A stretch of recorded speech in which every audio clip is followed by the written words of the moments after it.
যে এই সাউন্ডটা থাক, রেকর্ডারকে বলেন এই সাউন্ডটা রাখতে। আজ আমরা একটা মাদ্রাসায় উপস্থিত হয়েছি, যেটা মাদ্রাসা সংলগ্ন একটা ময়দান, ঠিক কিনা? না ভাই, একটু কথা বলতে হবে। একেবারে এতেকাফের নিয়ত করে থাকলে বড় মুশকিল হবে। এতটা মানুষ, যদি আপনারা আমার সঙ্গে একটু মত বিনিময় করেন, আপনারা আমার সাথে একটু কথা কপন করেন, তো আমার আলোচনাটা বোঝাতে সুবিধা হবে। কথা বুঝে আসছে আমার? আচ্ছা, আপনারা বলুন তো, আপনারা কি আমার কথা কি স্পষ্ট বুঝতে পারছেন? ইনশাল্লাহ।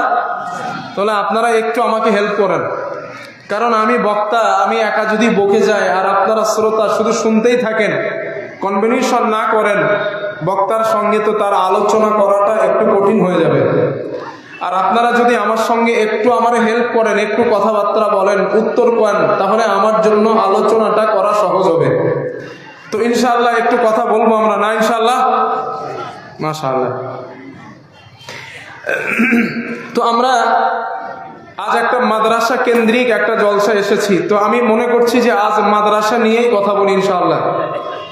কারণ আমি দেখতে পেলাম আপনারা অনেক টাকা এই মাদ্রাসায় দান করেছেন, আপনারা অনেক অর্থ, মাথার ঘাম পায়ে ফেলা টাকাগুলো, অর্থগুলো মাদ্রাসায় দিয়েছেন, এবং আগামী দিন দেবেন, অতীতেও দিয়েছেন, বর্তমান দিচ্ছেন। তো এই যে আপনারা দান করছেন, সাদকা করছেন, জাকাতের টাকাগুলো মাদ্রাসায় দিচ্ছেন, এবং এই মাদ্রাসাটাকে ডেভেলপ করার জন্য যত প্রকার প্রচেষ্টা সবগুলো আপনারা করতেছেন। আপনারা কেন করতেছেন, এই কেনর উত্তর আজ আমরা একটু খোঁজার চেষ্টা করি ইনশাআল্লাহ। আমরা একটু খোঁজার চেষ্টা করি যে আমরা এগুলো কেন করছি। আমরা যে মাদ্রাসায় দান করি এবং সমাজে মাদ্রাসাগুলো প্রতিষ্ঠিত থাকা কেন দরকার, সমাজে মাদ্রাসার কেন প্রয়োজন, এটা আমাদের একটু জানতে হবে। কারণ মাদ্রাসার প্রতি যদি আমাদের মহাব্বত, প্রেম, প্রীতি, স্নেহ, ভালোবাসা এগুলা যদি মাদ্রাসার প্রতি আমাদের না থাকে, আগামী দিন মাদ্রাসাগুলো ডেভেলপ হওয়া যেমন তেমন, মাদ্রাসাগুলো রসা তলে যাবে। আর মাদ্রাসা যদি রসা তলে যায়, পৃথিবীতে ইসলাম বলে কিছুই থাকবে না। কথা কি বুঝতেছেন আমার? যদি মাদ্রাসা সমাজ থেকে রসা তলে যায়, পৃথিবীতে ইসলাম বলে কিছুই থাকবে না। কারণ মুহাম্মদ সাল্লাল্লাহু আলাইহি ওয়াসাল্লাম চলে গেছেন ১৫০০ বছর আগে।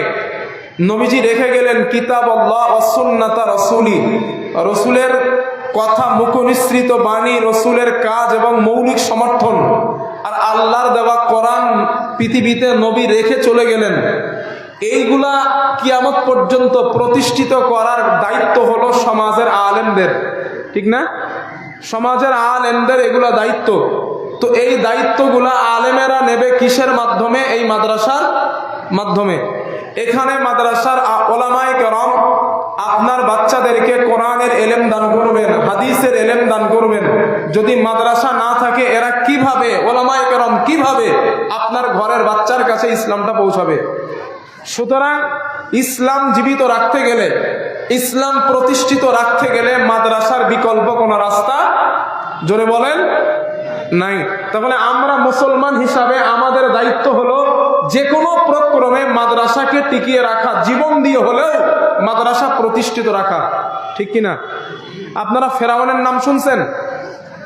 মিস্টার ফেরাউন কে ছিল? ফেরাউন মিশরের বাদশাহ। সে শুধু ফেরাউন ছিল না, সে বলছিল আনা রব্বুকুমুল আলা, বলছিল না যে আমি বড় রব। এই ফেরাউনের বন্ধু ছিল হামান। কি নাম? জোরে বলেন। ফেরাউনের আসল নাম হলো রামশিস। ফেরাউন এটা হলো রাজকীয় উপাধি, রাজকীয় উপাধিতে বলা হয় ফেরাউন। ওর আসল নাম হলো রামশিস। এই রামশিসের একজন বন্ধু ছিল, তার নাম ছিল হামান। এই ফেরাউন খোদাই দাবি করার আগে বন্ধু হামান ছিল টাক। হামান কি ছিল? টাক। একটা এক্সাম্পল আপনারা পেতে পারেন এইখান থেকে, যে টাকওয়ালা মাথা যারা বর্তমানেও দুনিয়াতে আছে, কম জ্বালাচ্ছে না ওরা, ঠিক না? টাকওয়ালা যারা চেয়ারের পাশে বসে আছে, কম জ্বালাচ্ছে না। ফেরাউনকে খোদাই দাবি করার মূল মন্ত্র দিয়েছিল ওই মিস্টার হামান। হামান ফেরাউনরে বলছে তুই খোদাই দাবি কর। ফেরাউন বলে কিন্তু ওটা বলো মানবে না জনগণ। বলে কেন? তাওরাতের এখনো ইলিমওয়ালা মানুষ দুনিয়াতে আছে। ফেরাউন যুক্তি দিল, ফেরাউনকে রামসিস, রাস্তা একটা আছে, বলে কি যত মাদ্রাসা আছে ওই জামানায় তাওরাতের এলেম যাদেরকে দেওয়া হয় ওই মাদ্রাসাগুলো বন্ধ করতে হবে। নাম্বার 1, খুব মন দিয়ে কথাগুলো শোনেন। 1 নাম্বার, তাওরাতের এলেম যেখান থেকে দেওয়া হয় ওইগুলা বন্ধ করতে হবে। 2 নাম্বার, তাওরাতের এলেম যুক্ত মানুষ যারা দুনিয়াতে আছে ওদেরকে হত্যা করতে হবে। এক কথায় পৃথিবী আলেম মুক্ত করতে হবে। যদি পৃথিবী আলেম মুক্ত করা যায়, মাদ্রাসা মুক্ত করা যায়, তুই খোদাই দাবি করলে এক চান্সে তোকে সবাই মেনে নেবে। যুক্তিটা দিল কে? কথা বলতে হবে। যুক্তিটা দিল কে? রামসিসকে? হামান। হামান কি ছিল? টাক। হামান টাক। ও যুক্তি দিল, ওর যুক্তি নিয়ে ফেরাউন মাদ্রাসা ভাঙা শুরু করলো। বিভিন্ন অজুহাত দিল, এটা জঙ্গিবাদের আখড়া, মাদ্রাসা ভেঙে দাও। এখন হচ্ছে না এটা? কথা বলে না কেন? ভয় লাগছে? ভয় পাচ্ছেন বলতে? হচ্ছে না? জঙ্গিবাদের আখড়া বলে মাদ্রাসাগুলো ভেঙে দেওয়া হয়। বেশি দূরে যেতে হবে না, আসামে যান। আসামের দিকে দেখেন, এই তো পাশে আপনার আসাম, অনেক মাদ্রাসা ভেঙে দেওয়া হয়েছে। কি বলে? জঙ্গিবাদের আখড়া। ওদের প্ল্যানিং মাদ্রাসা বন্ধ করতে হবে। এটাই কাজ ছিল ফেরাউনের, মাদ্রাসা ভেঙে দাও। বিভিন্ন অজুহাত দিয়ে মাদ্রাসা বন্ধ করা হলো। এবার আলেমদেরকে হত্যা করো। আলেমদেরকে হত্যা করা শুরু হলো। আলেমদের হত্যা করে যখন শেষ করলো, ফেরাউন বলল আনা রব্বুকুমুল আলা, তোমাদের রব কেউ নাই, সব থেকে বড় রব আমি ফেরাউন। মানুষ মানা শুরু করলো। মূল টার্গেটটা কি ছিল ফেরাউনের? যে আমি খোদাই দাবি করব, এই দাবি করার জন্য সমাজ থেকে মাদ্রাসা নিশ্চিহ্ন করব। আর মাদ্রাসা নিশ্চিহ্ন হলে ইসলাম নামীয় কোনো কথা পৃথিবীর মানুষের কাছে আর থাকবে না। এবার আপনারা বলেন, এই মাদ্রাসা জীবন থাকতে কি আপনারা ভাঙতে দেবেন? জোরে বলেন, আরো জোরে বলেন। আপনাদের প্রাণ থাকতে, জীবন থাকতে, রক্ত থাকতে মাদ্রাসা চান যে মাদ্রাসা শেষ হয়ে যাক? চান আপনারা? জোরে বলেন। তাহলে আমাদের ইমানি দায়িত্ব মাদ্রাসাকে পৃথিবীতে আরো ডেভেলপ করা, ঠিক কিনা? যাক বাবা, একটু ঠিক এ কথাটাও তো বলেন না, তো বুঝি কি আমি। মাদ্রাসা ডেভেলপ হোক, আপনারা কি এইটা সবাই চান? কেটা কেটা একটু হাত তোলেন দিন দেখি। এই কজন না? আর বাকিগুলা বিবির সাথে ওয়াদা করছে, হুজুর হাত তুলতে বললে তুলবো না, তুমি রাগ করবো না, নাকি বলে? আমার বন্ধুগণ, মুহাম্মদুর রাসূলুল্লাহ সাল্লাল্লাহু আলাইহি ওয়াসাল্লাম দুনিয়ার জমিনে আসলেন। নবীজি আসার পর আল্লাহ তাআলা আমার নবীকে দায়িত্ব দিলেন, ইয়া আইয়ুহার রাসূল বাল্লিগ মা উনজিলা ইলাইকা মির রাব্বিক ফাইন লাম তাফআল ফামা বাল্লাগতা রিসালাতাহু আল্লাহু ইয়াসিমুকা মিনান নাস। জোরে বলেন আল্লাহু আকবার। আল্লাহ তাআলা বলেন, নবী আমার, ও আমার পয়গম্বর, আমি আল্লাহ আপনার উপরে যে ইসলাম যেটা আমি নাজিল করলাম, আমি আপনার কাছে যেটা দিলাম, ও নবী আপনি মানুষের কাছে কাছে প্রচার করা শুরু করে দেন। আপনি দ্বীনের দাওয়াত দেওয়া শুরু করুন, ইসলাম প্রতিষ্ঠার কাজ আপনি শুরু করেন। আল্লাহ তাআলার রাসূলকে আল্লাহ পাক অর্ডার দিলেন, নবী আমি রব যেই কোরআন তোমার কাছে দিলাম, এই কোরআন সমাজে প্রতিষ্ঠিত করবেন। তবে নবী শোনেন, এটা প্রতিষ্ঠিত করতে গেলে অনেক বাধার সম্মুখীন আপনাকে হতে হবে, ঠিক কিনা? ইউরিদুনা লিইউতফিউ নূরাল্লাহি বিআফওয়াহিহিম আল্লাহু মুতিম্মু নূরিহি ওয়ালাউ কারিহাল কাফিরুন। আল্লাহ তাআলা বলেন, নবী আমার, ইসলাম নামীয় যেই বাতি দুনিয়ার জমিনে আপনি প্রতিষ্ঠিত করতে চান, আপনি দুনিয়াতে প্রতিষ্ঠিত করবেন, এটা করতে গেলে কাফের যারা, বেঈমান যারা, বেদিন যারা,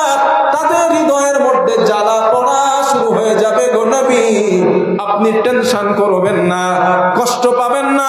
আমি রব, আমার ইসলাম, আমার দ্বীন, আমি আল্লাহ সমাজের মধ্যে জ্বালিয়ে দেব, প্রতিষ্ঠিত করে দেব। এতে কাফেরদের হৃদয় যতই জ্বালা করে করুক, আমি এটারে প্রতিষ্ঠিত করবই। ওয়াদাটা কার? একটু জোরে বলেন, আরো জোরে বলেন, ওয়াদা কার? আল্লাহ তাআলার। আল্লাহ বলেন আমি এটা, এই যে মাদ্রাসা দিন, এটা আমি প্রতিষ্ঠিত করবই। এতে বেঈমানদের কলিজায় যত আঘাত লাগে লাগুক। এখন দরকার আমরা খলিফা, ঠিক না? আমরা মুসলিম, আমরা খলিফা। আমাদের কাজ, আল্লাহ তো হেফাজত করবেন, আমাদের কাজ এর সঙ্গে থাকা। অর্থ দিয়ে, শ্রম দিয়ে, টাকা দিয়ে, পয়সা দিয়ে, জীবন দিয়ে হলেও এটাকে ডেভেলপ করে রাখা। বাকিটা সাহায্য কে করবেন? আল্লাহ তাআলা। চাচাজি, যুবক, একটা কথা জিজ্ঞাসা করি ভাই, আমারে বলেন, মুহাম্মদ সাল্লাল্লাহু আলাইহি ওয়াসাল্লাম দোয়া করলে আল্লাহ কবুল করতেন না? জোরে বলেন, করতেন। নবী সাল্লাল্লাহু আলাইহি ওয়াসাল্লাম বদরের প্রান্তর 624 খ্রিস্টাব্দে বদরের যুদ্ধ সংগঠিত হয়। এই বদরের যুদ্ধে মুসলমানের সংখ্যা ছিল, বুখারীর বর্ণনায় এসেছে 313 জন। কতজন? 313 জন। আর কাফেরদের সংখ্যা ছিল 1000-এর বেশি। এখন রাসূল সাল্লাল্লাহু আলাইহি ওয়াসাল্লাম ওই মুসলমানদেরকে নিয়ে যুদ্ধ করতে যাবেন, যেই মুসলমানদের পেটে খাবার নাই, হাতে অস্ত্র নাই, জীবনে যুদ্ধ করে নাই, সেই মুসলমানেরা পারদর্শী যারা যুদ্ধে, তাদের সাথে লড়াই করতে যাবেন, লড়াই করবেন, তাও 1000-এর বেশি সৈন্যের সাথে। আপনারা বলেন, নবীজি এতটা রিস্ক না নিয়ে তো মসজিদের কোনায় বসে দোয়া করতে পারতেন, আল্লাহ গো তোমার দিন তুমি বিজয় করো, আমরা বদরে যাবো না। কবুল হতো না? কথা বলেন, কবুল হইতো না? নবীজি বোঝাতে চাইলেন এটা নয়, হ্যাঁ দোয়া আমি করবো, তবে এটা মসজিদের মধ্যে বসে না। আমি মুহাম্মদ জিহাদের মাঠে যাব, ময়দানে যাব, আল্লাহর কাছে সাহায্য চাবো, তখন রব আমারে সাহায্য করবেন, কারণ আমি মুহাম্মদ খলিফা। আমি মুহাম্মদ খলিফা, আমাকে ময়দানে যেতে হবে। বুখারীর বর্ণনায় এসেছে, মুহাম্মদ সাল্লাল্লাহু আলাইহি ওয়াসাল্লাম বদরের মাঠে গেলেন। আল্লাহর রাসূল ফারাফা ইয়াদাইহি, নবী হাত উঁচা করলেন। আবু বকর বলেন, আমি নবীজির বগলের সাদা অংশ দেখতে পেয়েছি, সাদা অংশ দেখতে পেয়েছি। রাসূল হাত তুলতে তুলতে হাত এতটা উপরে তুলেছেন, এক পর্যায়ে রাসূলের ঘাট থেকে চাদরটা মাটিতে পড়ে গেছে। আবু বকর কান্না করলেন আর চাদরটা তুলে দিলেন আর বললেন, ইয়া রাসূলুল্লাহ হাত নামান, আমার বিশ্বাস আল্লাহ আপনার দোয়া কবুল করেছেন, হাত নামান। রাসূল সাল্লাল্লাহু আলাইহি ওয়াসাল্লাম হাত নামালেন। জিবরাইল নবীজি সাহাবাদের দিকে মুস্কি হাসি দিলেন। সাহাবারা প্রশ্ন করলেন, হুজুর হাসলেন কেন? রাসূল বললেন, আল্লাহর পক্ষ থেকে সংবাদ এসেছে 1000 ফেরেশতা আল্লাহ আমাদের সাথে নিয়োজিত করেছেন। এটা সুবহানাল্লাহটা বলেন, 1000 ফেরেশতা। তাহলে কাফেরদের সংখ্যা ছিল 1000-এর সামথিং বেশি। এখন মুসলমানের সংখ্যা কত হয়েছে? 1313 জন। পরবর্তীতে আবার 1000 নাজিল হয়। এখানে ইখতিলাফ আছে, তবে 1000-এর ব্যাপারে কারো ইখতিলাফ নাই। তাহলে আল্লাহ তাআলা সাহায্য করলেন কোথায় যাওয়ার পর? জোরে বলেন, যুদ্ধের মাঠে যাওয়ার পর। এখন আমরা মাদ্রাসা করেছি, আমাদের যদি বাড়ি বসে দোয়া করি, মাবুদ তুমি আমাদের মাদ্রাসাটারে হেফাজত করে দাও, আল্লাহ বলবে, মিয়া আমি তোদের খলিফা বানাইছি, আগে মাঠে যা। ঠিক না? আগে ময়দানে যা, চেষ্টা কর, প্রচেষ্টা কর। আলা ইন্না নাসরুল্লাহি কারীব, আমি রবের ওয়াদা, অতি শিগগিরই আমার বিজয়, আমার সাহায্য তোদের সন্নিকট আছে। একটু চেষ্টা কর, আমি রব তোদের সাহায্য করব। ওয়াদাটা কার? আল্লাহর। তাহলে আমরা খলিফা, আমাদের কাজ হলো এটাকে সমাজে ডেভেলপ করা, ঠিক কিনা? একটু কথা বলেন। আল্লাহ আমাদের এই হিম্মত দান করেন, বলেন আমিন। একটু মন খুলে বলেন আমিন। 2 নাম্বার কথা, এই মাদ্রাসায় ছাত্র আছে কতজন ভাইজান? 400। মাশাআল্লাহ। কতটা ক্লাস আছে এখানে? কতটা ক্লাস আছে? ও হিফজ আছে আর পঞ্চম পর্যন্ত আছে। এখানে কয়েকজন বাচ্চা মনে হয় পাগড়ি নিয়েছে আজকে, আমি হ্যান্ডেল দেখছিলাম। এই যে ভাই, বাচ্চাগুলোর মাথায় হাফেজের আপনারা পাগড়ি পরায় দিয়েছেন, আপনারা যে টাকাগুলো দেন কই দিচ্ছেন? আজ আমার কথাগুলো একটু শোনেন মন দিয়ে। আমার বন্ধুগণ, আল্লাহর রাসূল বলেন, ক্বালা রাসূলুল্লাহ সাল্লাল্লাহু আলাইহি ওয়াসাল্লাম, রাসূলুল্লাহ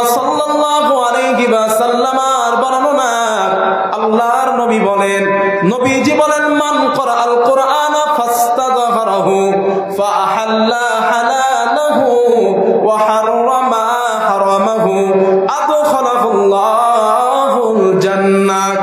আল্লাহর রাসূল বলেন, ও আমার উম্মতের দল, দুনিয়ার জমিনে যেই ছেলেটা কোরআন মুখস্থ করে নিল, কোরআন হাফেজ হয়ে গেল, ফাআহাল্লা হালালাহু, কোরআনের হালালকে হালাল গ্রহণ করলো, ওয়া হাররামা হারামাহু, কোরআনের হারামকে হারাম বর্জন করে দিল। আল্লাহর রাসূল বলেন, আদখালাহুল্লাহুল জান্নাহ, আমার আল্লাহ তাকে দয়ার জান্নাত দিয়া দিবে। আল্লাহর রাসূল বলেন, শুধু তাই নয়, যে ছেলেটার মাথায় আপনারা পাগড়ি পরালেন, যাদের মাথায় আপনারা পাগড়ি দিলেন, এই ছেলেগুলাকে শুধু সম্মান আপনারা কাপড় দিয়া দিলেন। আল্লাহর রাসূল বলেন, ও আমার উম্মতের দল, এই ছেলেগুলার পাওয়ার কিয়ামতে কতটা হবে জানো? নবীজি বলেন, ওয়াশাফাহু ফি আশরাতিন মিন আহলি বাইতিহি কুল্লুহুম ক্বাদ ওয়াজাবাত লাহুন নার আও কামা ক্বালা আলাইহিস সালাতু ওয়াস সালাম। আল্লাহর রাসূল বলেন, ও আমার উম্মতেরা, কিয়ামতের দিন এই কোরআনের হাফেজ গুলারে আমার আল্লাহ এমন পাওয়ার দিয়ে দিবেন, এমন সম্মান আল্লাহ দেবেন, ওই কোরআনের হাফেজের পরিবার থেকে 10 জন জাহান্নাম প্রাপ্ত ব্যক্তি, যারা জাহান্নামের টিকিট হাতে পেয়েছিল, এমন 10 জন জাহান্নাম প্রাপ্ত ব্যক্তিকে এই কোরআনের হাফেজ গুলা সুপারিশি করে আল্লাহর জান্নাতে নিয়ে যাবে। তো এদের টাকা দিবেন না, এদের পিছনে খরচ করবেন না, করবেন কাদের পিছনে বলেন? আমার ও চাচাজি, 4টা সন্তান, সব বিয়ে হয়ে গেছে, আর মাদ্রাসায় দেওয়ার অবস্থায় নেই, হাফেজে কোরআন বানানোর মতো অবস্থায় আপনারা নাই। এই মাদ্রাসার একটা ছেলেরে নিজের সন্তান মনে করেন, যদি এই বিশ্বাস আর ইয়াকিন আপনার হয় এটা আমার সন্তান, এটা মনে করে যদি একে একটু ভালোবাসতে পারেন, আশা করা যায় কিয়ামতের দিন এই সন্তানের বিনিময় হলেও আল্লাহ আপনারে জান্নাত দান করবেন ইনশাআল্লাহ। তো এদেরকে আমরা মনে করব সন্তান ইনশাআল্লাহ, বলেন জোরে বলেন ইনশাআল্লাহ।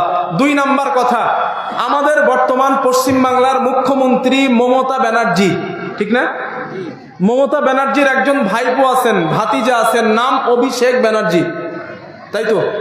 একটু হ্যাঁ না বলেন না।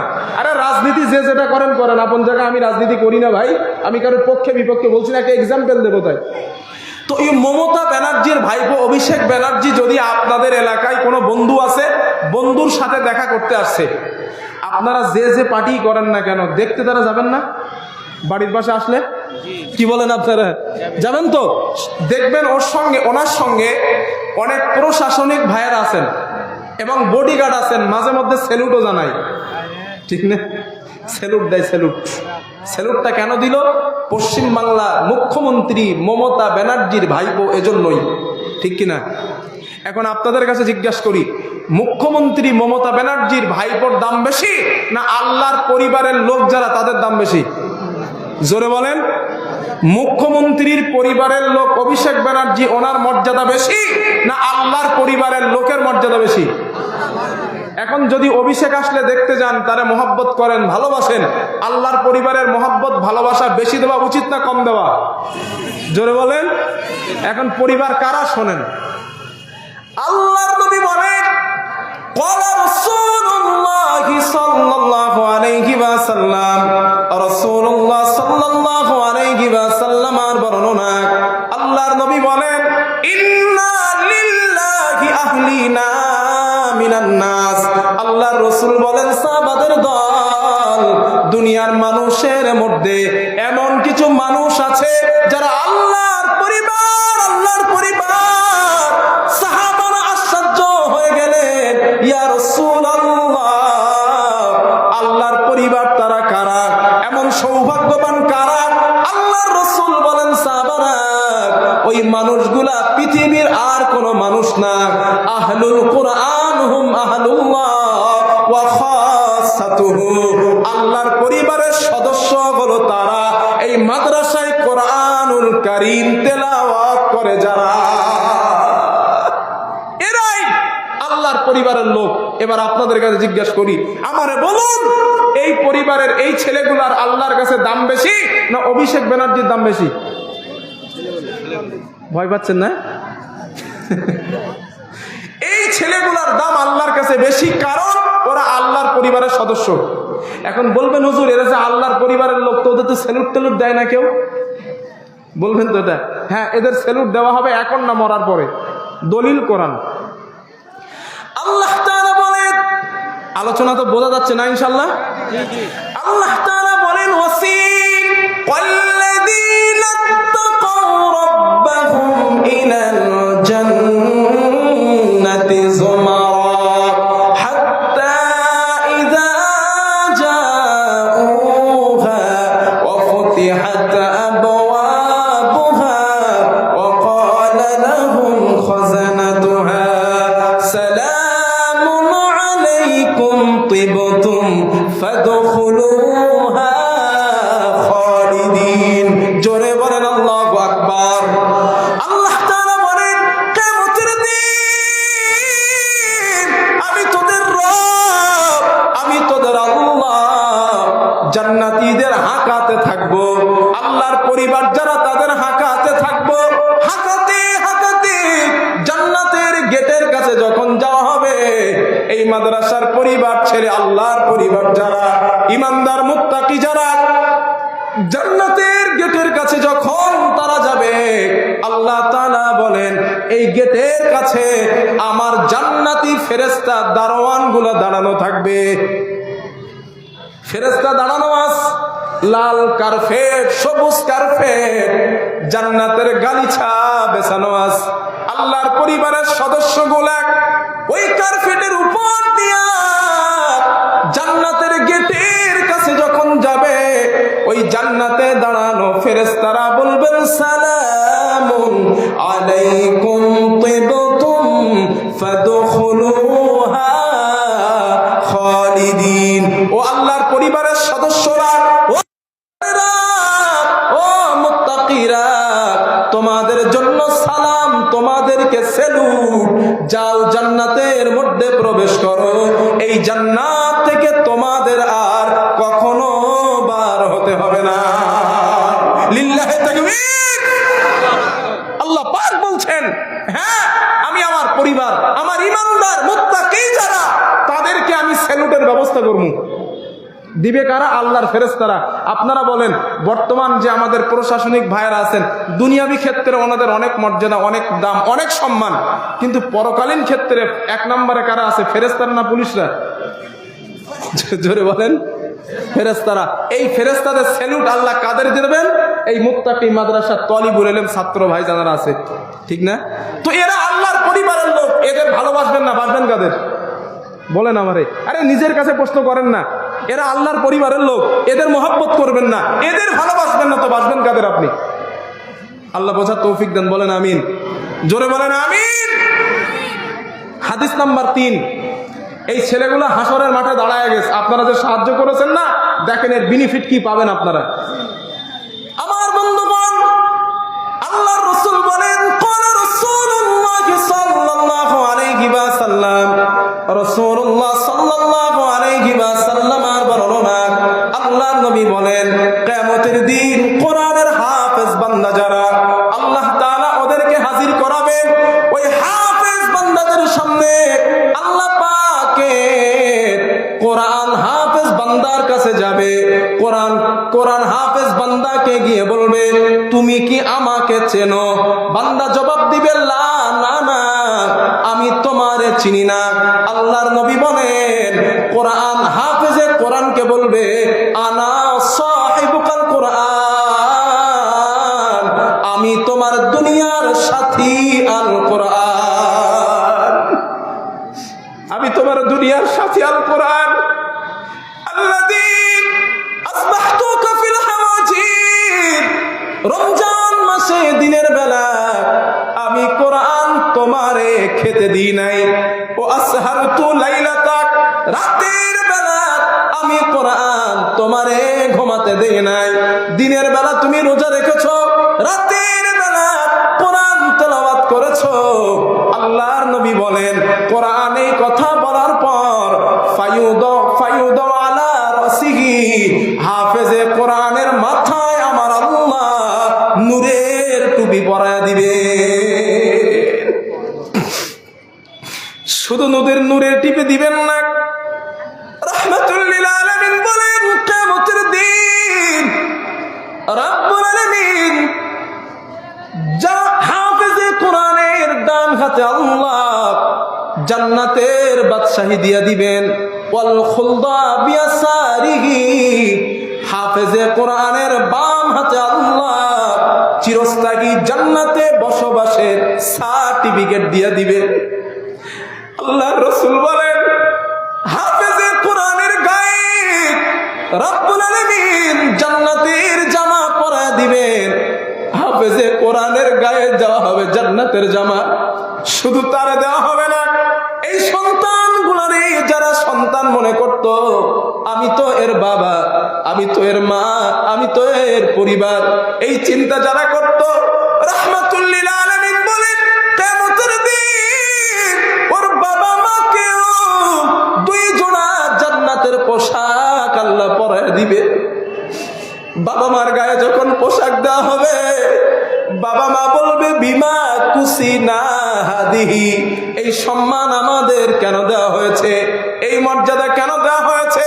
দুনিয়ার জমিনে এত ইজ্জত, এত সম্মান পাওয়ার যোগ্যতা তো আমরা করি নাই, এমন ভালো কাজ তো করি নাই, কেন এই সম্মান আমাদেরকে দেওয়া হয়েছে?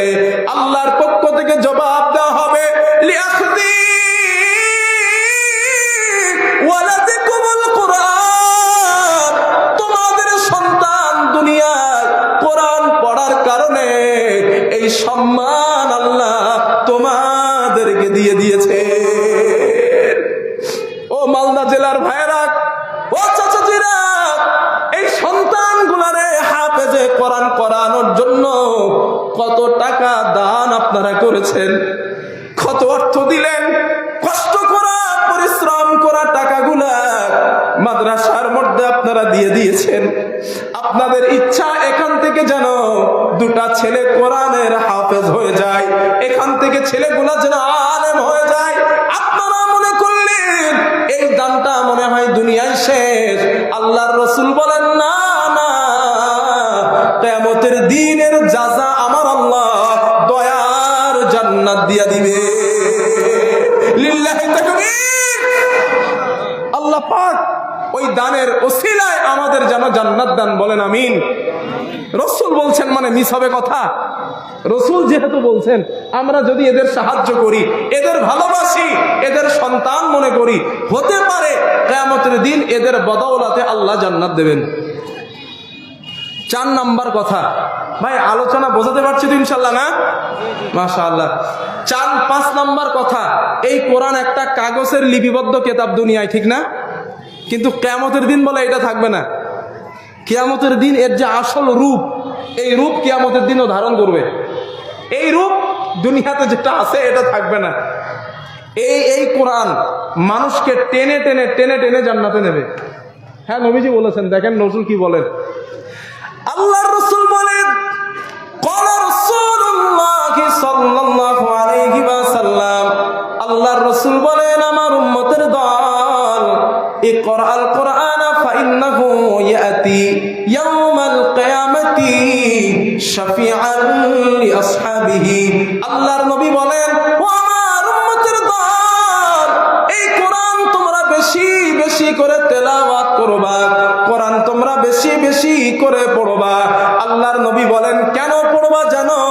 কারণ কিয়ামতের দিন এই কোরআন পাঠক পাঠিকার জন্য আল্লাহর কাছে সুপারিশের কান্ডার হয়ে দাঁড়ায় যাবে। তোমরা পড়ো বেশি করে। এরপরে রাসূল যেই কথাটা বললেন যুবক, ওই কথাটা জীবনে যেন ভুলে যাবেন না। আল্লাহর নবী বলেন, উম্মত, আমি মুহাম্মদ বলে গেলাম, ইকরাউজ জাহরাইন, এই কোরআনের মধ্যে 2টা সূরা আছে, উজ্জ্বলতম সূরা। কি সূরা? কথা বুঝতে পারছেন না? রাসূল বলেন ইকরাউজ জাহরাইন, এই কোরআনের মধ্যে দুইটা সূরা আছে, উজ্জ্বলতম সূরা। নবী বলেন এই দুইটা সূরা বেশি বেশি করে পড়বা। সাহাবারা প্রশ্ন করলেন, ইয়া রাসূলুল্লাহ, কোন দুইটা সূরা উজ্জ্বলতম? আপনি আমাদেরকে বলে দেন। আল্লাহর নবী বলেন, সাহাবারা, এক নাম্বার সূরা সূরাতুল বাকারা, দুই নাম্বার ওয়া সূরাতুল আলে ইমরান। নবী বলেন এক নাম্বার সূরা বাকারা, দুই নাম্বার সূরা আলে ইমরান। এই দুইটা সূরা তোমরা বেশি বেশি করে তেলাওয়াত করবা। আল্লাহর রাসূল বলেন এই দুইটা যদি বেশি করে পড়তে পারো, আমি মুহাম্মদ বলে গেলাম, ফাইন্নাহুমা ইয়াতিয়ানি ইয়াউমাল কিয়ামাহ কাআন্নাহুমা গামামাতান। এই দুইটা সূরা কিয়ামতের দিন দুই খণ্ড মেঘ অথবা দুইটা ছায়া হয়ে তোমার পাশে আল্লাহর সামনে দাঁড়ায় যাবে। ও সাহাবারা, দুই খণ্ড মেঘ অথবা উঠতে থাকা অথবা দুই খণ্ড ছায়া হয়ে দাঁড়ায় যাবে। নবী বলেন শুধু তাই নয়, আও ফিরকানিম মিন তাইরিন সাফা, অথবা উঠতে থাকা দুইটা পাখির ঝাড় তোমার পাশে আল্লাহর সামনে দাঁড়ায় যাবে। আল্লাহর নবী বলেন এই দুইটা সূরা কিয়ামতের দিন ওই বান্দার জন্য আল্লাহর কাছে তর্ক করা শুরু করবেন, আল্লাহ এই বান্দাকে মাফ করে দেন। আল্লাহ বলবেন কেন মাফ করব? এ তো অনেক অনেক অপরাধ করেছে।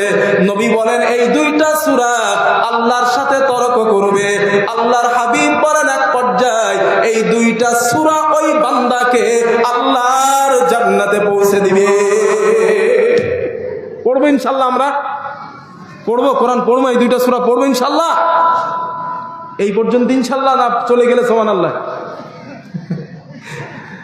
পড়বো ইনশাআল্লাহ না? সূরা বাকারা আর একটা সূরা জোরে বলেন আলে ইমরান। এই দুইটা সূরা রাসূল এটা এই দুইটারে বলেছেন উজ্জ্বলতম সূরা। কিয়ামতের দিন এই দুইটা সূরার পাঠক পাঠিকাকে সুপারিশ করে জান্নাতে নিয়ে যাওয়ার দায়িত্বভার এই দুইটা সূরা নেবে। নবীজি বলে গেছেন। আপনাদের আর একটা আমল শেখায় দিই, সূরা বাকারার একটা আমল। আপনাদের অনেকের বাড়িতে একটু জিনের প্রবলেম হয় না? বাচ্চারে বাতাস লেগেছে, জিনে ধরেছে, হুজুর একটু পানি পড়া দেন, একটু ঝাড়ফুঁক করে দেন, এগুলো করি না আমরা অনেকে? এগুলো আর করতে হবে না, একটা আমল শিখে নেন। আমি বলি নাই, মুহাম্মদ সাল্লাল্লাহু আলাইহি সাল্লাম বলেছেন। নবীজি বলেছেন একটা আমল যদি তোমরা করো তোমাদের বাড়িতে দুষ্টু জিন থাকতে পারবে না। হাদিসটা শোনেন। আল্লাহর রাসূল বলেন, ক্বালা রাসূলুল্লাহ সাল্লাল্লাহু আলাইহি ওয়াসাল্লাম, রাসূলুল্লাহ সাল্লাল্লাহু আলাইহি ওয়াসাল্লামের বর্ণনা। আল্লাহর নবী বলেন, আল্লাহর হাবিব বলেন, লা তাজআলু বুয়ুতাকুম মাকাবির।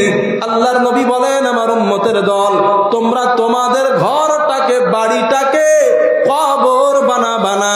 নবী বলেন কবর বানাবা না কেন? ফাইন্নাশ শাইতানা ইয়াফিরু মিনাল বাইতিল্লাযী তুকরাউ ফীহি সূরাতুল বাকারা।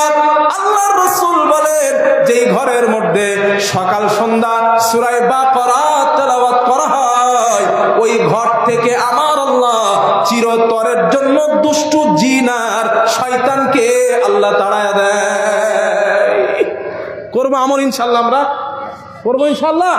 আল্লাহ তৌফিক দেন, বলেন আমিন।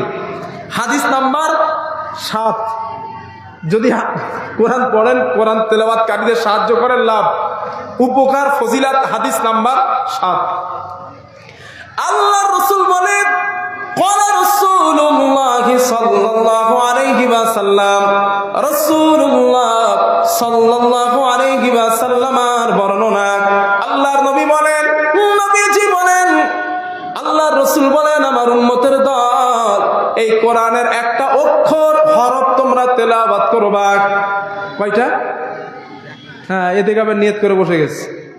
একটু কথা বলেন না, কটা? একটা। রাসূল বলেন একটা অক্ষর তেলাওয়াত করবা, ফালাহু আশরু বিআমসালিহা। আল্লাহ তোমার আমলনামায় 10টা নেকি লিখে দিবেন। আল্লাহর নবী বলেন, আমি মুহাম্মদ বলি না লা আকুলু আলিফ লাম মিম হারফুন, আমি মুহাম্মদ বলি না আলিফ লাম মিম তিনটা মিলে একটা অক্ষর, লাকিন আলিফুন হারফুন, আমি মুহাম্মদ বলি আলিফ আলাদা একটা হরফ, মিম আলাদা একটা হরফ, লাম আলাদা আর একটা হরফ। আল্লাহর কোন ইমানদার বান্দা যদি কোরআনের একটা অক্ষর পড়ে নেন, আমার আল্লাহ তার আমলনামায় 10টা নেকি আল্লাহ লিখে দেন। পড়বো ইনশাআল্লাহ আমরা না? কোরআন যারা জানি না শিখবো ওয়াদা করতেছেন? হ্যাঁ, আর হাত ওঠে না, দেখছেন? যারা কোরআন জানেন হাত তুলতে হবে না, জানারা জানি না কোরআন শিখবেন, আপনারা আমার সাথে একটু ওয়াদা করবেন যে ইনশাআল্লাহ শিখবো হুজুর কোরআন। মাশাআল্লাহ, যাক, তাহলে ওয়াজের কাজ হচ্ছে, নসিহতের কাজ হচ্ছে, আল্লাহ কবুল করেন, বলেন আমিন। এখন পৃথিবীর একটা সিস্টেম আছে, লাভে লাভ হয়, বিনা লাভে তুলেও কেউ বলেন বয় না, সব লাভ খোঁজে। তো আপনারা যদি কোরআন শেখেন, লাভ কি? একটা লাভ দেই, দোকানে লেখা আছে 1 কিলো ঘি নিলে 200 গ্রাম সাবসিডি। এখন দোকানদারে গিয়ে বলছেন, ভাই 1 কিলোটা নিব না, সাবসিডিটা আমারে দেন। দোকানদার দিবে? বলবে ভাই ওখানে বেতন আছে, এগুলো আনো, তোমারে দি দুঘা। আরে মিয়া, এখানে লেখা আছে আসলটা নিলে নকলটা বাবা, সাবসিডি বাবা, তুমি আসল নিবা না, সাবসিডি খুঁজতে আসছো। সুতরাং এটা পৃথিবীর মানুষের একটা কিউরিসিটি, এটা একটা পদ্ধতি, তাদের একটা মেন্টালিটি। সবসময় আমরা লাভ খুঁজি। মসজিদে 5 ওয়াক্ত আজান হয় না আপনাদের দিকে? একটু কথা বলেন, হাইয়া আলাস সালাহ হাইয়া আলাল ফালাহ বলে ডাক দেওয়া হয় না? কল্যাণের দিকে আসেন, সালাতের দিকে আসেন, নামাজের দিকে আসেন, ডাকেন আপনাদের। যান কতজন? চায়ের দোকানে লোক বেশি থাকে না মসজিদে? চাচাজি একটু বলেন আমার, চায়ের দোকানে না মসজিদ? চায়ের দোকানে। তো চায়ের দোকানে লোক বেশি, মসজিদে লোক কম। আচ্ছা আপনারা বলেন, এই নামাজ পড়ার বিনিময়ে আল্লাহ জান্নাত দেবেন না? সূরা মুমিনুন 1 নম্বর আয়াত খুলে দেখবেন, রব বলেছেন কদ আফলাহাল মুমিনুন, সফল ওই সব মুমিনেরা, আল্লাযীনা হুম ফি সলাতিহিম খাশিউন, যারা নামাজে খুশু অবলম্বন করে, যারা নামাজ দৃঢ়তার সাথে, আল্লাহ ভীরুতার সাথে আদায় করে, ওরা সফল মানে জান্নাতি। সফল মানে বলেন জান্নাতি। তাহলে নামাজ পড়লে আল্লাহ জান্নাত দিবেন, এই ওয়াদাটা আল্লাহর। আচ্ছা, এই যে জান্নাত দিবেন আল্লাহ ওয়াদা করছেন, এটা বিশ্বাস করেন? একটু কথা বলেন, বিশ্বাস করেন? ইন্না ওয়াদাল্লাহি হক, আল্লাহর ওয়াদা সত্য, আল্লাহ যেটা বলেন খেলাফ করেন না। তাহলে জান্নাত দেবেন নামাজ পড়লে, এটা জানি, এটা রবের ওয়াদা, এরপরেও নামাজে যাই না। কালকেরে আমার সভাপতি হুজুর মসজিদে দাঁড়ায় এলান করবে, আগামীকাল যারা জামাআতে নামাজে আসবেন, প্রতি ওয়াক্তের নামাজ শেষে 500 টাকার কড়কড়ে নোট দেওয়া হবে। কি হবে হুজুর? হ্যাঁ, জায়গা দেওয়া যাবে না। শুধু জায়গা না, আজকের যেই ছেলেটা পৃথিবীতে আসছে, কসির মা বললে দেখো খোকাটারে নিয়ে একটু মসজিদে যাও, গেলেই 500 টাকা পাবো, ঠিক না? এটা কেন হয়? এটা হওয়ার অন্য কোনো কারণ না। হুজুর টাকাটা নগদে দিবেন। তার আগে আর একটা কথা বলেন, 500 টাকার দাম বেশি না জান্নাতের দাম বেশি? জোরে বলেন, জান্নাতের দাম বেশি। আল্লাহ জান্নাত দেবেন ওয়াদা করেছেন, এরপরেও মসজিদে যায় না। আর হুজুর বলছেন 500 টাকা দিব, 500 টাকা জান্নাতের তুলনায় কিচ্ছু না, এরপরেও মসজিদে জায়গা হবে না। কারণ কি? কারণ হুজুর দিচ্ছেন 500 টাকা নগদে, cash to hand to cash. আর আল্লাহ বলছেন জান্নাত দিব, তবে এটা দুনিয়ায় না, মরার পরে। এটা বাকি আছে, ধার আছে। এই ধারের কারণে মানুষের ইন্টারেস্ট নাই। এর অর্থ কি দাঁড়ালো? আমাদের বিশ্বাস নাই। যদি বিশ্বাস থাকতো, হাজারো কাজ ফেলে দিয়ে আমরা তো আল্লাহ তাআলার ঘরে আল্লাহরে গিয়ে সেজদা দিতাম। বিশ্বাস নাই বলেই তো যায় না। কিন্তু আল্লাহ বলছেন আমি তোমারে জান্নাত দিব। তো আপনারা যে কোরআন শিখবেন, একটা লাভ বলে দেই, এটা টাটকা লাভ। এই 500 টাকার মতো নগদের লাভ, এটা পরকালের লাভ না, টাটকা লাভ। আল্লাহর নবী বলেন, ক্বালা রাসূলুল্লাহি সাল্লাল্লাহু আলাইহি ওয়াসাল্লাম, রাসূলুল্লাহ সাল্লাল্লাহু আলাইহি ওয়াসাল্লামের বর্ণনা, আল্লাহর নবী বলেন, ফাওয়াল্লাযী নাফসু মুহাম্মাদিন বিয়াদি, আল্লাহর রাসূল বলেন, যে সত্তার হাতে, যে আল্লাহর হাতে আমি নবী মুহাম্মাদের প্রাণ, ওই আল্লাহর নামের শপথ করে বলছি, শপথ করে বলছি, মা মিন মুতাআল্লিমিন ইখতালিফু ইলা বাবি আলিমিন, আল্লাহর রাসূল বলেন, এমন কোন ব্যক্তি নাই যেই মানুষটা কোরআন শেখার জন্য মাদ্রাসায় বা মক্তবের মধ্যে চলে যায়। নবীজি বলেন কোরআন শেখার জন্য গিয়েছে, আল্লাহর নবী বলেন কোরআন শিখতে গিয়েছে। হুজুরে বললেন, হুজুর আমি কোরআন জানি না, আপনি আমাকে কোরআনটা শেখায়া দেন, আপনি আমাকে কোরআনটা শিখিয়ে দেন।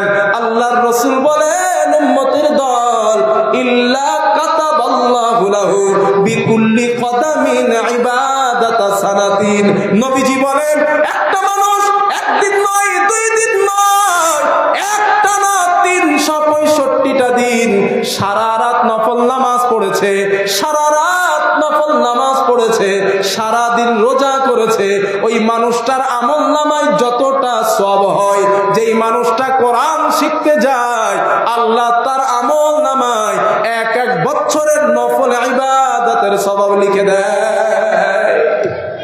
টাটকা লাভ নিবেন এটা ইনশাল্লাহ।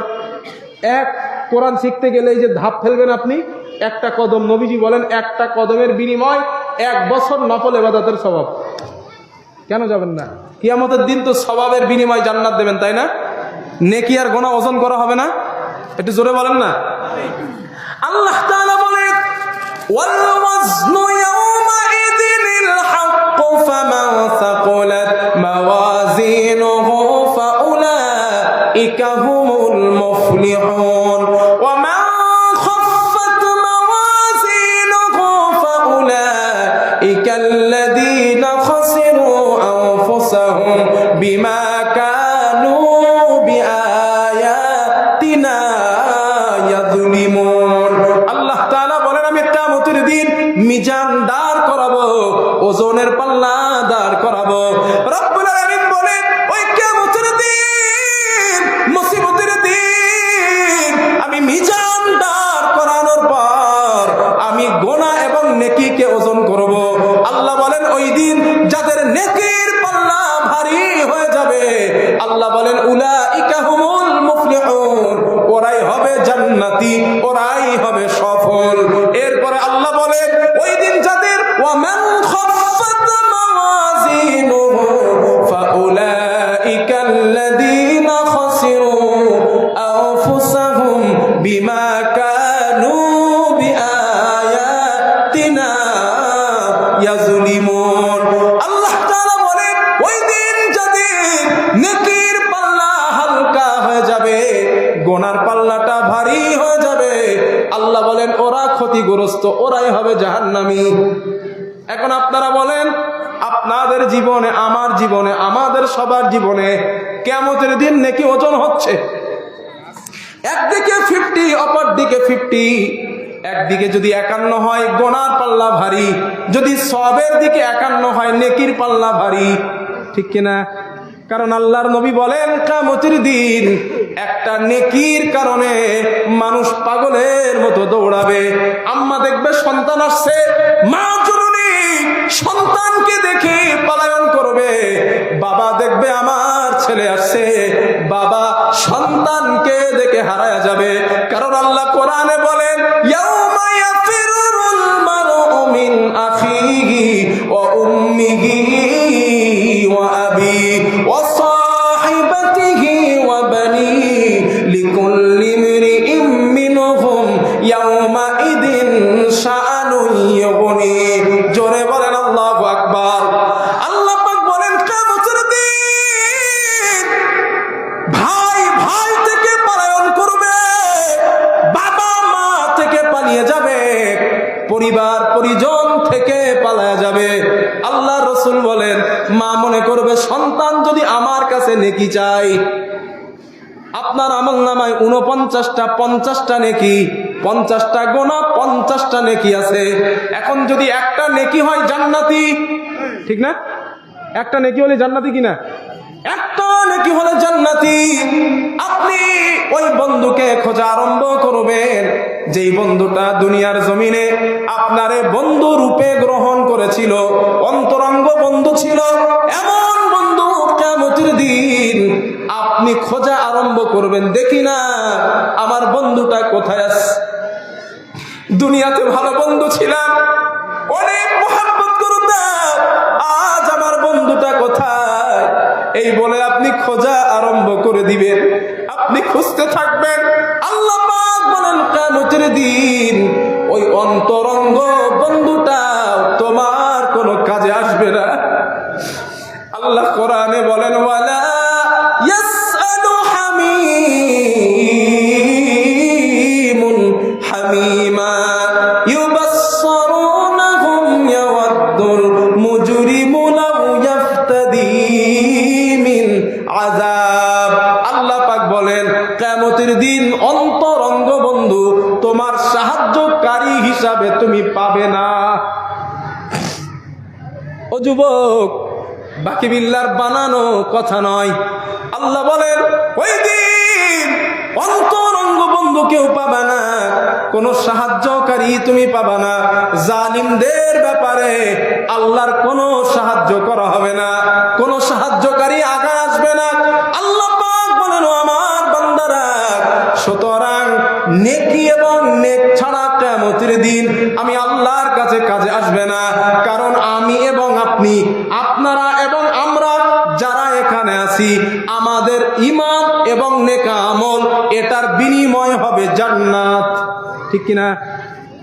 কথা বলেন না কেন? এটার বিনিময় জান্নাত না? আল্লাহ তাআলা বলেন ইন্নাল্লাযীনা আমানু ওয়া আমিলুস সালিহাতি কানাত লাহুম জান্নাতুল ফিরদাউসিন নুজুলা। আল্লাহ তাআলা বলেন কিয়ামতের দিন আমার এই বান্দারে সফল, যারা আমি আল্লাহর উপরে ঈমান আনয়ন করেছে, ঈমান আনলো যারা এবং নেক আমল যারা করলো, ওরাই জান্নাতুল ফিরদাউসের অধিবাসী হবে, ওরাই জান্নাতের অধিবাসী হবে। আল্লাহ অন্য জায়গায় বলেন ইন্নাল্লাযীনা আমানু ওয়া আমিলুস সালিহাতি সায়াজআলু লাহুমুর রাহমানু উদ্দা ফাইন্নামা ইয়াসসারনাহু বিলিসানিকা লিতুবাশশিরা বিহিল মুত্তাকিনা ওয়া তুনযিরা বিহি কওমান লুদ্দা। আল্লাহ এ ব্যাপারে আরো বলেন ইন্নাল্লাযীনা আমানু ওয়া আমিলুস সালিহাতি লাহুম জান্নাতিন তাজরি মিন তাহতিহাল আনহার খালিদিনা ফিহা আবাদা। জোরে বলেন আল্লাহু আকবার। আল্লাহ পাক বলেন কিয়ামতের দিন ওরাই তো জান্নাত পাবে যারা ঈমান এনেছে এবং সৎ কাজ করেছে। ওদেরকে ওই জান্নাত আমি আল্লাহ দিব, যেই জান্নাতের তলদেশ দিয়ে নহর সমূহ প্রবাহিত। মুহাব্বত করে বলেন সুবহানাল্লাহ। নারে তাকবীর।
একটি ঘর বানিয়ে দিও,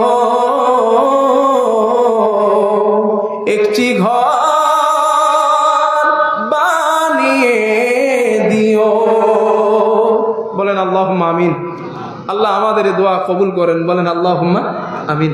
তাহলে কিয়ামতের দিন জান্নাতে যাওয়ার রাস্তা এই যে মাদ্রাসা একটা, এটা সহযোগিতা করা, এটারে হেল্প করা, এটাকে নিয়ে আগামী দিন আগে বাড়া, এটা ডেভেলপ করার চিন্তা করা, এই নেক চিন্তা, এই ইবাদতে সালেহ কিয়ামতের দিন নাজাত দেওয়ার একটা মাধ্যম। ঠিক কিনা বলেন? একটু জোরে বলেন সবাই। এটা নাজাত পাওয়ার একটা মাধ্যম। তো আল্লাহ তাআলা এটাকে আমাদের ডেভেলপ করার তৌফিক দান করেন, বলেন আমিন। এইখানে যত মানুষ বসে আছেন, আব্বাজান মারা গেছেন, অনেক মানুষের আছেন এরকম। কার কার আব্বা নাই একটু হাত তোলেন দিন। আমি সহ আমারও আব্বা মারা গেছে। যার যার আব্বা নাই হাত নামান। আম্মা নাই যাদের একটু হাত তোলেন দিন। আম্মা, আম্মা যাদের নাই, আরে আম্মা অনেক মানুষের নাই, আব্বা বেশি অর্ধেক মানুষের নাই। আব্বা চলে গেছেন। এই যে আব্বা আম্মা কবরের মধ্যে শুয়ে আছে, আমরা সন্তান দুনিয়াতে আছি, এখান থেকে তো আমরা কিছু করতে পারি তাদের জন্য না? ইনশাআল্লাহ রাস্তা আছে, নবীজি বলে দিয়েছেন। রাস্তাটা কি একটু ভালো করে শোনেন। আল্লাহর নবী বলেন, ক্বালা রাসূলুল্লাহি সাল্লাল্লাহু আলাইহি ওয়াসাল্লাম, আল্লাহর নবী বলেন, ও আমার উম্মতেরা, ইদা মাতাল ইনসান, তুমি যখন মারা যাবা, মানুষ তুমি যখন মারা যাবা, তোমার সমস্ত আমলের দরজা বন্ধ হয়ে যাবে, ইল্লা মিন সালাসা, তিনটা আমলের দরজা খোলা থাকবে। আল্লাহ রাসূল বলেন, এক নাম্বার ইল্লা মিন সাদাকাতিন জারিয়া, এক নাম্বার যদি দুনিয়ায় সাদগায়ে জারিয়া করে মারা যাও, ওটা তোমার জন্য জারি থাকবে। দুই নাম্বার রাসূল বলেন, মাদ্রাসা, এখানে তুমি দান করে মারা গিয়েছো, এটা তোমার আমলনামায় আমার আল্লাহ কিয়ামত পর্যন্ত জারি রাখবেন। এই মজলিসের মধ্যে যত আল্লাহর বান্দা আছে, আমি বাকি বিল্লাহ, আমি আল্লাহর একজন মুসাফির গোলাম, আল্লাহর মুসাফির বান্দা, যত মানুষ এইখানে আছে, অনেকের জনম দুঃখিনী মা নাই, অনেকের জনম দুঃখী আব্বা নাই, চিরজীবনের মতো চলে গেছেন। ওই মায়ের জন্য, আব্বার জন্য আমি বাকি বিল্লাহর হাতে 1000 টাকা করে আমার হাতে একটু দিয়ে যান, আল্লাহ এই দান কবুল করবেন। আমাদের এই মাদ্রাসার প্রাক্তন সেক্রেটারি, উনি মারা গেছেন, ওনার ছেলেরা 15,000 টাকা দিল। মাজহারুল হক ভাই আমার, এই মাদ্রাসার প্রাক্তন সেক্রেটারি, ওনার বাবা ছিলেন। আল্লাহ ওনার জন্য 15,000 টাকা নগদ দান করলেন। আল্লাহ তুমি কবুল করো, আল্লাহ তুমি মঞ্জুর করো, আল্লাহ দানের বিনিময় জীবনের গোনা খাতা গুনাহ তুমি মাফ করে দাও। আয় আল্লাহ, হাসরের দিন, মুসিবতের দিন, আল্লাহ তুমি নাজাতের জরিয়া বানিয়ে দিও। আয় আল্লাহ, যেদিন বাবা সন্তানের পরিচয় দিবে না গো আল্লাহ, ওই দিন এই দানের বিনিময় আব্বা মার সঙ্গে জান্নাতে যাওয়ার তৌফিক তুমি দান করো। আমিন, আল্লাহুম্মা আমিন। আমার মা নানা নানি মারা গেছে, তার জন্য 2000 টাকা। আপনার নাম কি? মাহমুদ হোসেন। আল্লাহ তাআলা মাহমুদ ভাই আমার কোথায় বসেছিল, নানা নানির জন্য ভাই আমার 2000 টাকা দিল। আমি বাড়ি দোয়া করি, আল্লাহ আমার ভাইয়ার তরেতে কিয়ামতে গো আল্লাহ করিও পার তুমি তাকে। আমিন আমিন, আল্লাহ আমিন আমিন। মোদের দোয়া কবুল করুন রব্বুল আলামিন। আমিন আমিন ইয়া রাব্বাল আলামিন। আল্লাহর কোন বান্দা আছেন 1000 টাকা নবীর মেহমানদের জন্য, আমি বাকি বিল্লাহর হাতে একটু দেবেন। আল্লাহর কোন বান্দা আছেন 1000 টাকা আমার রাসূলের ঘরে দান করবেন, আল্লাহ দান কবুল করে নেবেন, আল্লাহ দান মঞ্জুর করে নেবেন। একটু আসুন, হুজুর আমার মা নাই, আমার আব্বা নাই, চিরজীবনের মতো চলে গিয়েছে, মা মা বলে আর ডাকতে পারি না, আব্বা আব্বা বলে আর ডাকতে পারি না, মা মা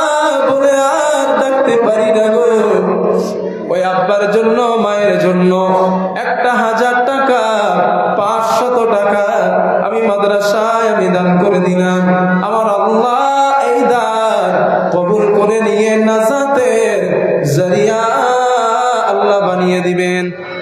নাম কি আপনার? আয় আল্লাহ তাআলা, তোমার একজন বান্দা আবুল কালাম আজাদ ভাই আমার 1000 টাকা দিলেন, আল্লাহ তুমি কবুল করো, আল্লাহ মঞ্জুর করে নাও। চাচি কি নাম? আফজাল হোসেন।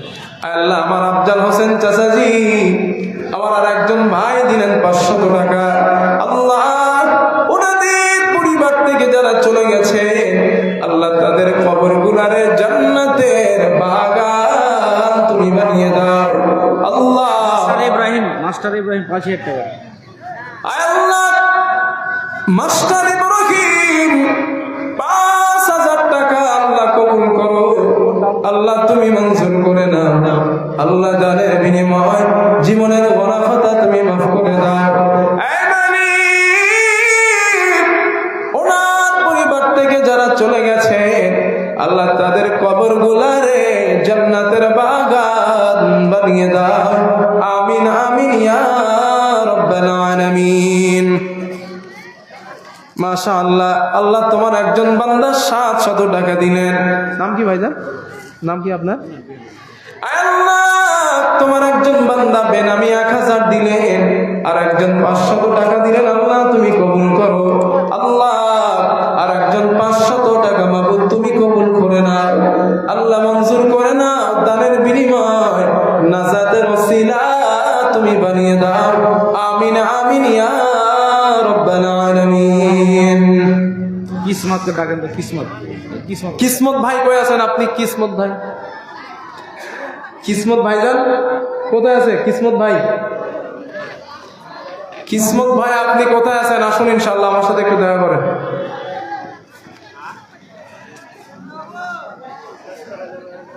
আমি হীন পৃথিবী এমনই রবে,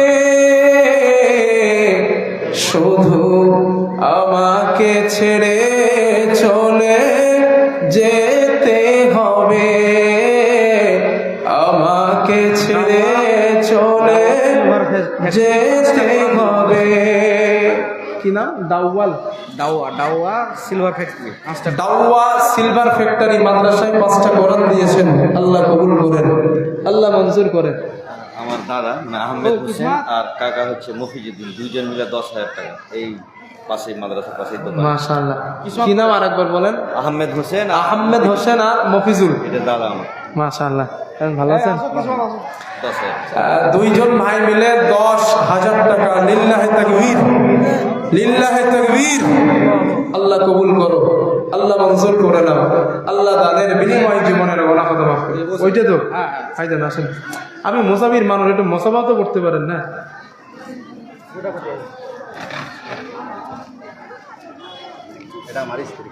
আপনার বিবি তো আপনি ইনশাআল্লাহ। মাথা নাড়া দেন কেন? দেবেন তো আল্লাহ দিবেন, বলবেন আপনি দেবেন আল্লাহ। তাই এটা বিবির আপনার? আপনার বলেন ইনশাআল্লাহ। 2000 টাকা ওর উপরে আরো শূন্য লাগবে, 1000 আপনার সুন্দর লাগা দেন। আল্লাহ তো দিছেন আপনার অনেক। না আল্লাহ দিছেন, আল্লাহ নারাজ হবে না না করলে। না আচ্ছা ওটা 10 দেন ইনশাল্লাহ। ভাইয়ারা 20 দাবি করছেন, 10 দেন ইনশাল্লাহ। একটু বলেন না, ইনশাল্লাহ হয়ে যাবে। 20 দিব না 10ই দেখ ভাইজান, 10 দেন। মুসাফির মানুষ বলে ফেলিস, মুসাফির মানুষ বলে ফেলিস ইনশাল্লাহ। সবাই দাবি করছে আমার ভার কাছ থেকে 20,000 টাকা নিবে, সেটা মানে লস টস খাইয়া 10 নিছি, তাও বলে 5।